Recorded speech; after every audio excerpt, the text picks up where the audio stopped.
Começa agora o Jornada. Todas as semanas você acompanha aqui ações e projetos da Justiça do Trabalho.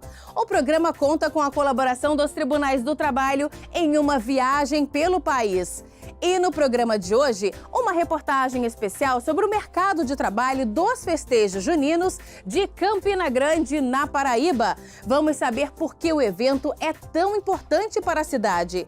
No quadro Tá Explicado, vamos falar sobre o direito de recusa. Você sabia que o empregado pode se negar a realizar determinadas atividades no trabalho e não ser demitido por causa disso? Em São Paulo, capital, vamos conhecer um sistema utilizado pelo TRT da 2ª Região que facilita a gestão de processos arquivados no tribunal. E no Trabalha Brasil, o dia a dia de quem ganha vida emprestando a voz para diversos personagens, o dublador. Tudo isso e muito mais, o Jornada está no ar.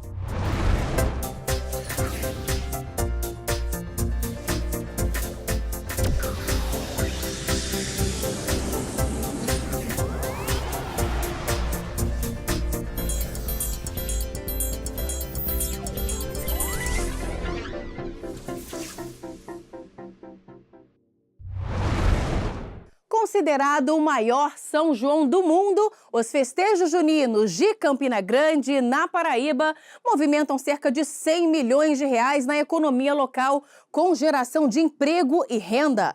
Cerca de 2,5 milhões de pessoas visitaram a cidade durante os 31 dias de festa. Os turistas saem de todas as partes do Brasil para participar do evento, que teve a primeira edição em 1983. E a equipe do Jornada foi até lá conferir de perto a importância econômica e cultural desse São João para a cidade paraibana. Veja na reportagem de Anderson Conrado.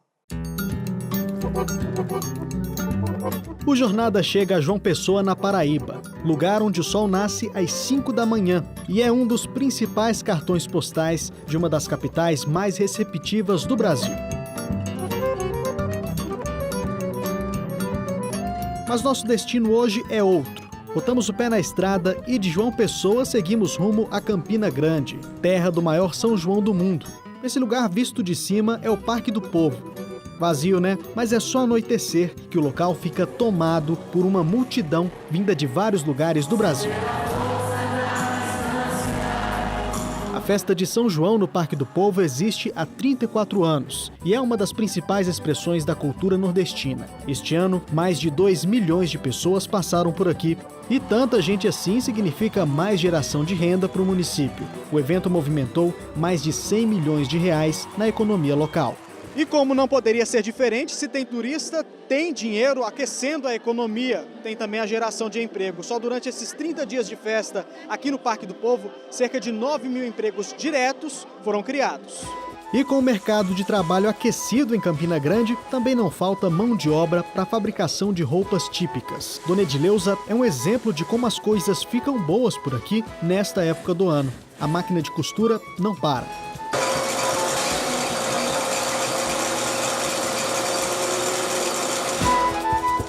A paraibana de 55 anos tem orgulho em ser uma das responsáveis por deixar a festa ainda mais bonita. Ela confecciona os vestidos de 6 grupos de quadrilhas juninas que se apresentam no Parque do Povo.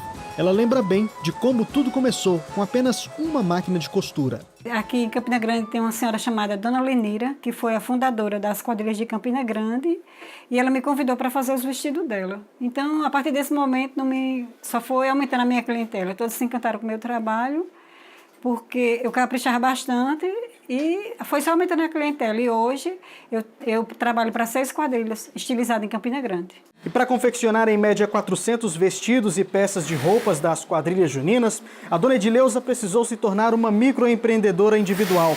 Hoje ela emprega 6 costureiros, tudo para entregar dentro do prazo. E olha que por aqui as encomendas não param de chegar. Sábado e domingo sem parar, então para que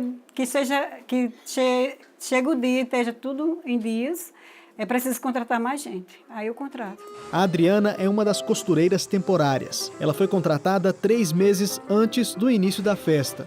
E o trabalho é muito bem-vindo para ajudar a complementar a renda da família. É ótimo. Eu gosto de costurar. É porque eu estava desempregada e apareceu a oportunidade, eu vim, passei no teste. Para costurar também tem que passar, tem que saber, né? Aí eu passei no teste, estou costurando, terminando as quadrilhas. O mesmo vale para o Benilton, auxiliar de cozinha e desempregado, vê no período junino a hora certa de ganhar dinheiro. Eu estou desempregado e esses 3 meses, para mim e minhas 2 amigas que estão aqui, até aqui, uma que está ali que veio até de Natal, aí para mim foi ótimo. A ideia da confecção de roupas juninas deu tão certo que a dona Edileuza montou uma grife de roupas de quadrilhas juninas. Está fazendo sucesso e não se vê em outro ramo. Você vê o trabalho de toda a sua equipe lá sendo divulgado no Parque do Povo e para todo o Brasil e quem sabe até para o mundo, né? Através da internet. Isso é muito gratificante para mim, como costureira e como empregadora. E sucesso também é o lema do seu Álvaro, um sapateiro arretado que, assim como Dona Edileuza, vê o serviço quase que triplicar no mês de junho. Afinal, não é qualquer pessoa que consegue produzir esses tipos de calçados, todos usados exclusivamente por participantes de quadrilhas juninas, que também se apresentam no Parque do Povo.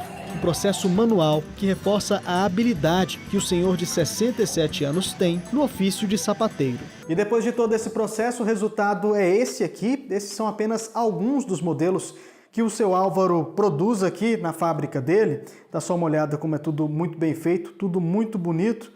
E é um trabalho que exige muita habilidade e prática, né, seu Álvaro? Sapato junino é isso aí. Tem que ser confortável, seguro e bonito. E o senhor sabe fazer bem?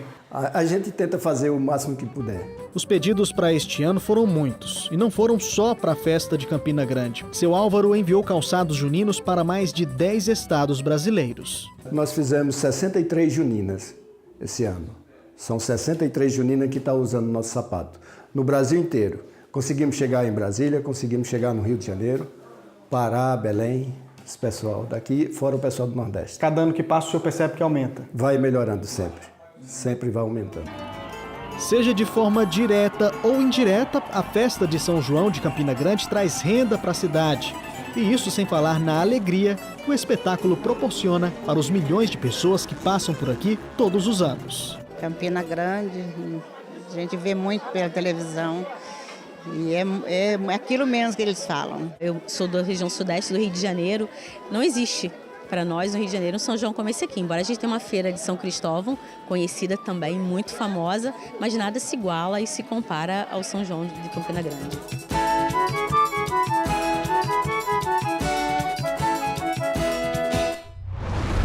Vamos agora fazer um giro pelo Brasil para acompanhar algumas decisões da Justiça do Trabalho.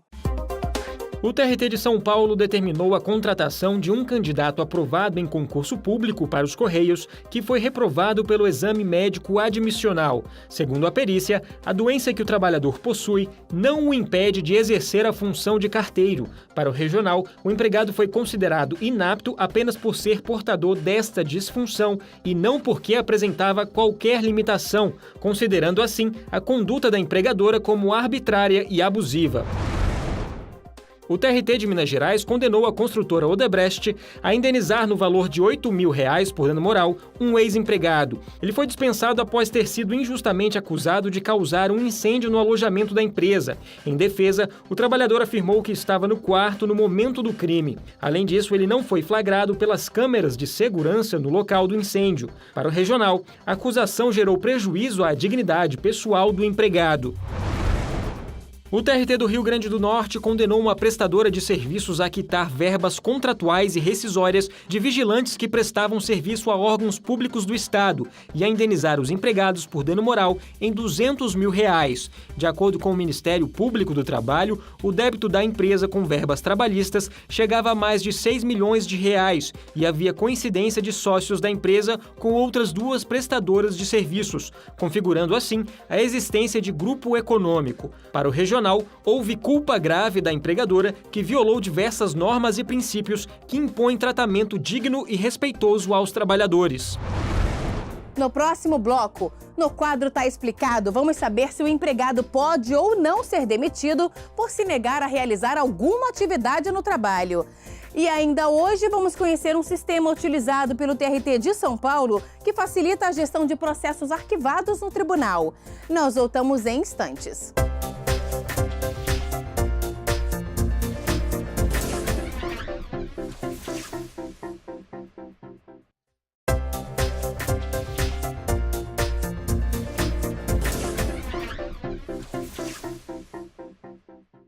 Vamos saber mais sobre a atuação da Justiça do Trabalho? Chegou a hora do JT em Ação.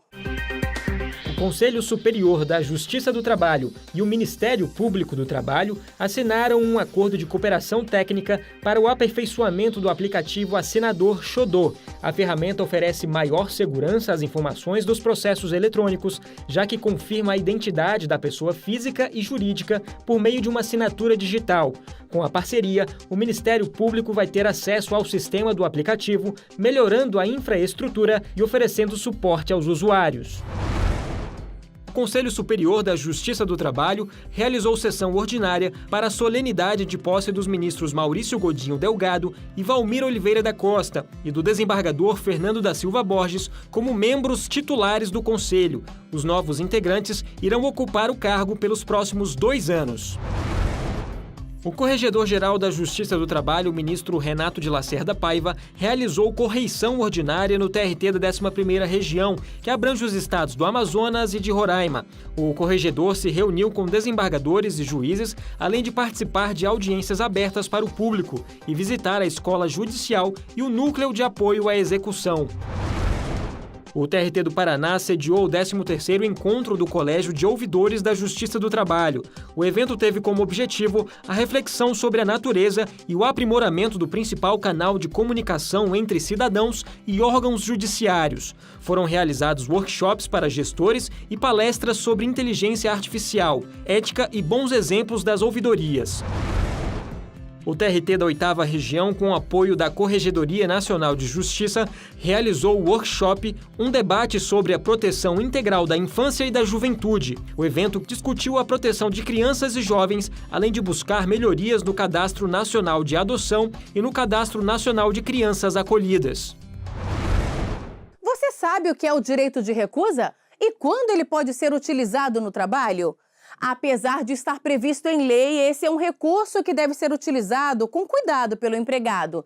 Veja no quadro Tá Explicado de hoje. Você sabia que todo empregado pode se recusar a fazer determinadas atividades no trabalho e não ser demitido por conta disso? É o chamado direito de recusa. A legislação é favorável para trabalhadores que estejam expostos a situações de risco grave e iminente.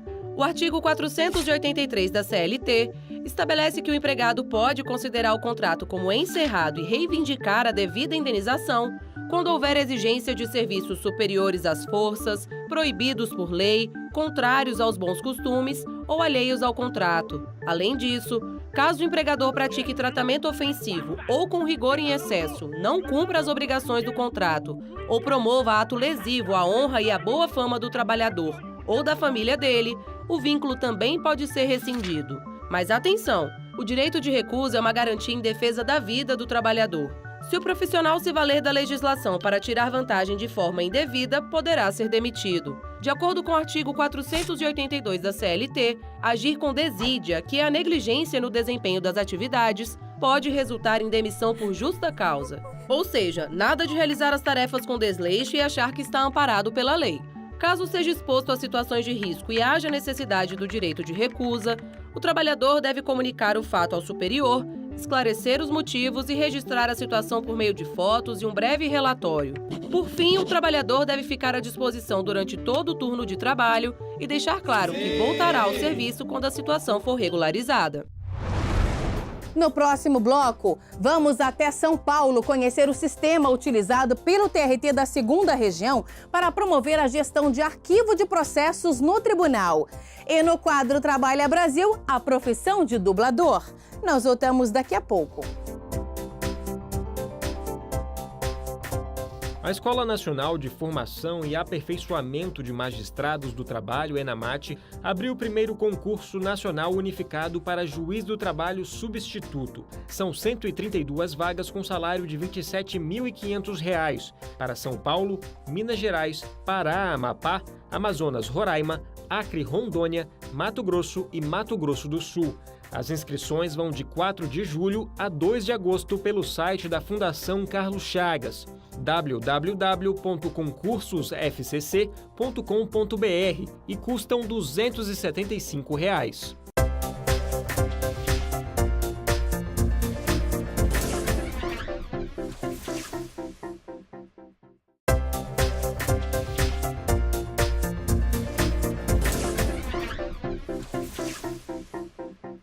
Agora nós vamos até São Paulo, capital, conhecer o sistema de gestão de arquivos utilizado pelo TRT da 2ª Região. Essa ferramenta permite que o TRT organize os milhões de processos do tribunal. Confira na reportagem de Luana Carvalho. Se colocarmos no chão, teríamos cerca de 70 quilômetros de processos. Parece até mentira, mas todos eles estão à disposição desses visitantes, como advogados, estagiários ou até mesmo as partes do processo. Mas olhando para essa imensidão de processos, surge a pergunta: como acharam aqui? Seria como encontrar uma agulha no palheiro? Neste acervo existem em média 3 milhões de processos. Todos eles estão guardados nessas estantes de arquivos. Eles são identificados pelos números das caixas, da unidade, do galpão, do setor e da posição. Para localizá-los é simples. Todos ficam registrados em um sistema chamado ArquiGer, uma ferramenta que auxilia na gestão do arquivo. Diariamente, chegam por aqui cerca de 1.800 processos das varas, e todos eles são arquivados no sistema. Por leitor de código de barras, até mesmo para diminuir a possibilidade de erro com digitação, bipa na caixa, bipa no processo, você faz o vínculo entre os dois. Tem sempre que ter esse vínculo, e isso tudo o ArquiGer ele contempla esse raciocínio, essa dinâmica de trabalho, né? Então essa é uma das vertentes, receber os processos.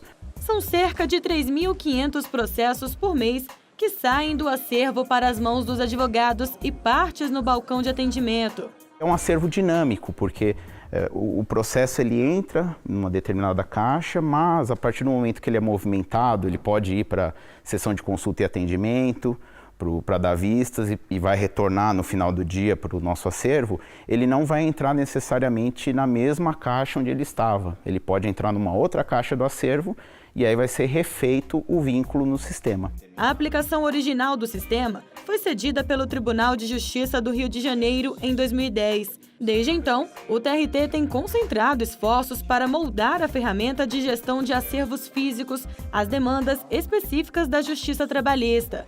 O ArquiGer é utilizado em rotinas como conferência e registro de entrada dos documentos enviados pelas unidades judiciárias e administrativas ao arquivo, controle, apoio e rastreamento das movimentações, além de contar com recursos voltados à análise e destinação documental.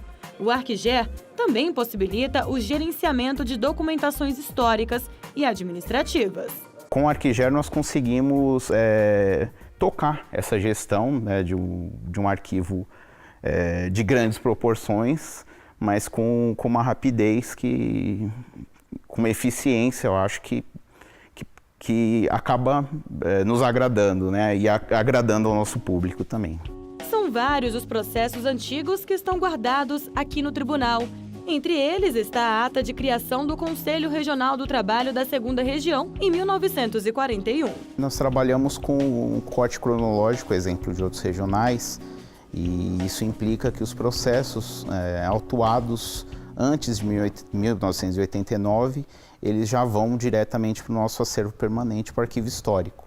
Eles não estão sujeitos à análise para fins de uma eventual eliminação, né? Porque os outros processos, aí sim nós temos publicação de edital, de eliminação. Além de todo esse gerenciamento dos processos no arquivo, também existe um procedimento de compactação. No acervo, não entram caixas vazias.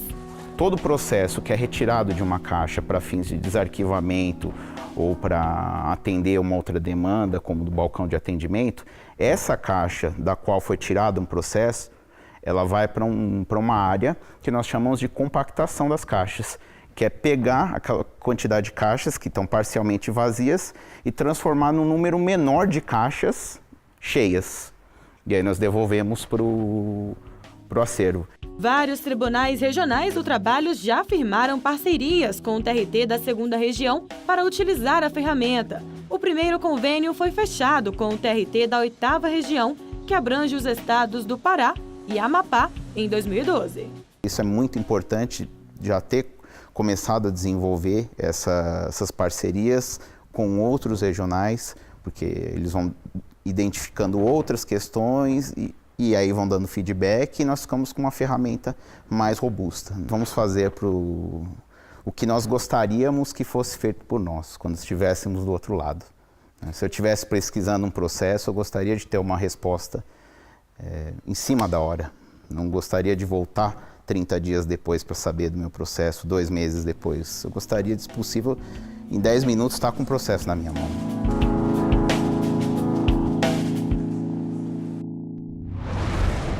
Hoje no quadro Trabalha Brasil vamos conhecer uma profissão muito importante para a indústria cinematográfica, os dubladores. Você já parou para pensar como as vozes que aparecem em séries e filmes internacionais são sincronizadas para ficar tudo perfeito na tela do cinema ou na televisão de sua casa? Nós conversamos com uma das maiores dubladoras do Brasil sobre esse trabalho e você confere agora. Ô, papai, se você fosse bonzinho, você construiria uma piscina pra nós. Desenhos e filmes não seriam nada sem o som.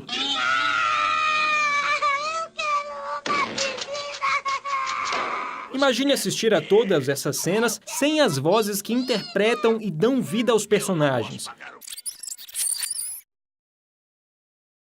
Cada interjeição, cada detalhe é parte da tarefa dos dubladores, que precisam trazer esses detalhes de outros idiomas para o português da forma mais natural possível. Mas não é um trabalho fácil, é necessária toda uma preparação.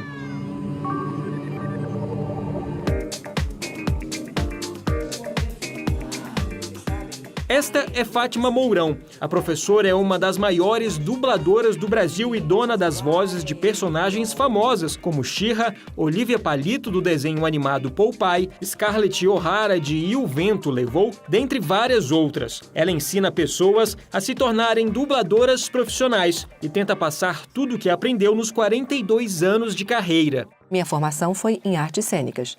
A família voltou para o Rio de Janeiro, embora eu seja carioca, eu morei esse período da infância até a adolescência em São Paulo. E eu fiquei sabendo, através de um amigo, que eles estavam fazendo, tinha algumas empresas de dublagem que estavam fazendo testes para novos profissionais. E eu fiquei muito animada, tinha uma perto da minha casa, a Peri Filmes, que foi a primeira empresa que eu trabalhei, hoje ela não existe mais, mas ela fez muitos filmes nos anos 70.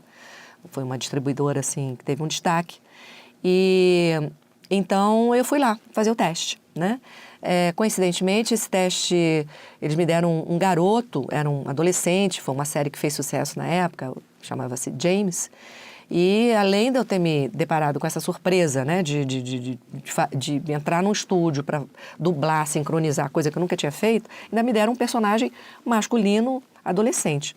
Mas eu, sei lá, fiz uma voz lá que ficou interessante, né, e acertei tudo direitinho e tal, e eles gostaram. Para se tornar um dublador, é preciso primeiro ser um ator ou atriz e ter o registro profissional. Fátima relata que hoje em dia o trabalho está mais organizado e que o Brasil é reconhecido por fazer um trabalho de excelência. A nossa dublagem aqui no Brasil, ela é considerada uma das melhores dublagens do mundo. E isso é reconhecido por equipe da Disney, equipe do Steven Spielberg, entendeu? Que quando veio aqui trazer o ET, ele ficou impressionado. A gente não tinha quase qualidade nenhuma de estúdio lá na Herbert Richards, no Rio de Janeiro, mas a gente tinha um material grandiosíssimo de interpretação. E ele ficou impressionadíssimo com isso. Então, a gente tem talento. E é aqui no estúdio onde acontece toda a magia da dublagem. Os atores ficam aqui posicionados e acompanham a cena pelo monitor. A Fátima tem o trabalho de fazer toda a direção e dar os comandos para eles. Então, gente, olha só, esse filme Paciente Inglês, vocês já devem ter visto, né? É uma cena romântica, eles estão começando a se conhecer, tá? Por que você me seguiu? Perdoe-me, o que disse? No mercado você me seguiu até o hotel? Eu estava preocupado. Uma mulher europeia como você naquela parte do Cairo me sentiu obrigado. Sentiu-se obrigado? Sim, você faz parte do nosso grupo. Então por que me seguiu? Ou melhor, me escoltou. Dizer que me seguiu soa meio assustador. Ótimo. Os alunos de Fátima se divertem enquanto ensaiam. Fátima se mudou para Brasília há cerca de 15 anos e destaca que o mercado de trabalho para os dubladores está crescendo. E aqui a gente tem excelentes condições para isso. Por que não?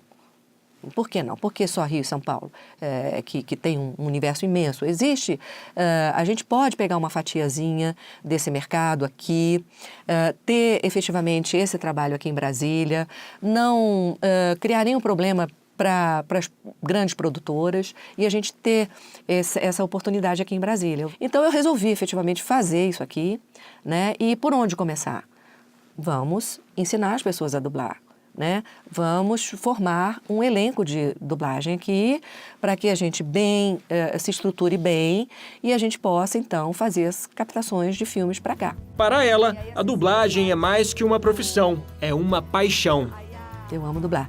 Dublagem significa também um upgrade que eu dei na minha profissão, sem dúvida nenhuma, quer dizer, me abriu portas maravilhosas. Falar de dublagem, em curtas palavras, talento. E a gente tem de sobra aqui nesse país.